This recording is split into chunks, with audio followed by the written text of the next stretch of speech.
Hello and welcome to Lighting Up the Future at MWC Shanghai 2021. I'm your host, Sam. Today, I'm honored to be joined by Joe Weinman, digital strategist and founder of Cloudonomics. He'll be discussing digital transformation in the 5G era. Hi Joe, thanks for joining us. Hi Sam, it's a pleasure to be here. I wish I were there, but it's a pleasure to be virtually here. Well, it's great to have you virtually online as well. Okay, so let's just get things started. So the first thing I wanted to ask is, in the wake of the pandemic, what do you think are the trends we will be able to see in the digital transformation of industries? Well, I think most people would agree that the pandemic has accelerated the process of digital disruption and transformation in virtually any industry that you can think of. We all work from home, like I am right now. We learn from home. We get our medical diagnosis from home. And that's really just going to accelerate even further as we move into a more connected world. So for example, the whole process of even medical diagnostics is moving to wearables and implantables. So rather than go into a cardiologist's office, say, I can use a mobile device to be able to take my EKG and have it reviewed by a cardiologist who could be halfway around the world. Yeah, I mean, so you've talked about all these different trends we're seeing now with remote work and remote medicine and things. So what is the role that 5G can play in this? 5G is the enabler that reduces latency, increases bandwidth, increases security, performance, density, mobility, all of the different dimensions that we're familiar with. And so really the cornerstone of the global economy is digital. The cornerstone of digital is mobile, and 5G is the new mobile. So 5G is everything, really.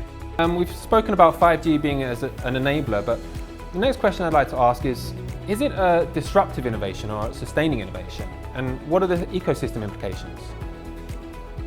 Yeah, that's a good question. It's a challenge to try and figure that out, really. So in classic Clayton Christensen innovator's dilemma disruption theory, there are two main kinds of innovations. There are sustaining innovations and there are disruptive innovations. That theory, I have my own problems with it. In a way, it's a sustaining innovation for existing market segments, for example, consumer broadband.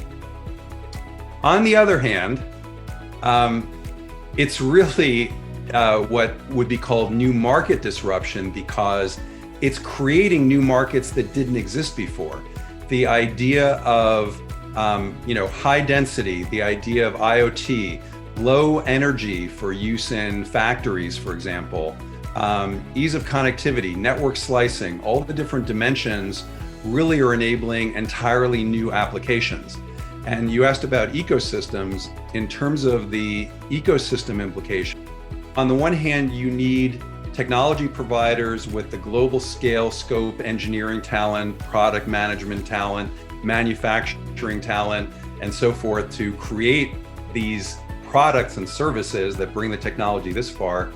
But you also need partners like consultants and systems integrators and application developers that help bridge the rest of the gap so that customers, again, business, consumer, government, service provider, have the kind of solutions that they want and need and can be profitable for them.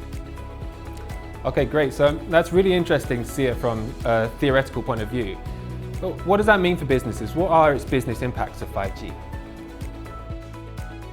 Well, at one level, the business impact of 5G is simply better mobility and better defined in just about any dimension that you could cover, and the dimensions look like 10 to 100 theoretically, maybe 10 to 50 in practice. For example, just in automotive, you can divide up automotive into multiple categories. You can think about trucks, you can think about cars, self-driving cars, ride sharing, and so on and so forth. For example, telemetry for predictive analytics for maintenance, right? Put sensors on the engine, determine if something strange is happening with rotation speed, engine pressure, collect all that data and analytics together. So there's the powertrain or drivetrain. Then there's self-driving, quote unquote, which isn't really self-driving, right? Because it's a combination of the autonomous intelligence within the vehicle. Then there's in-vehicle entertainment systems, where you could say, okay, well, here's where high bandwidth and mobility come into play. So, no matter where you look, there are these subdomains of subsegments of industry segments of broader industry. And I could go on and on like this for days. Yeah, so I think the impact is really going to be huge. Okay, so I think we've covered most of the role that 5G is going to play here. But what exactly is the business and policy environment that is going to be needed to drive this digital transformation of the industry through these 5G technologies? We need policies that foster 5G adoption, policies that allow for spectrum auctions that mean that service providers aren't bankrupt when they go ahead and deliver 5G services. We need global standards, global collaboration and cooperation on technologies, because of course those lead to scale effects and learning curve effects that basically bring the cost down, open up a new tranche of applications. So basically, I think the point is that the policy environment needs to not strangle 5G, it needs to support 5G. Okay, so another thing I'm kind of interested in is 5G just a technology or is it also strategic?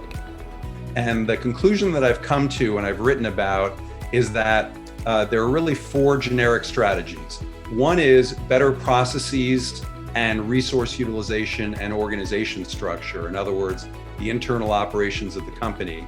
The second is what I call solution leadership. So what that is moving from standalone products to smart digital connected products that form platforms and ecosystems.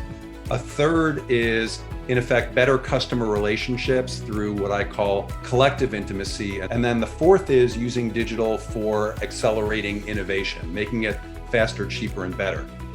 Thank you so much, Joe, for joining us and for shedding some light on the role that 5G is going to play in the digital transformation of industries and also its business impact. Thank you.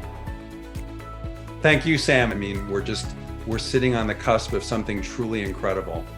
Absolutely. Thank you. Well, that brings us to the end of this episode of Lighting Up the Future at MWC Shanghai. Thanks for joining us. See you next time.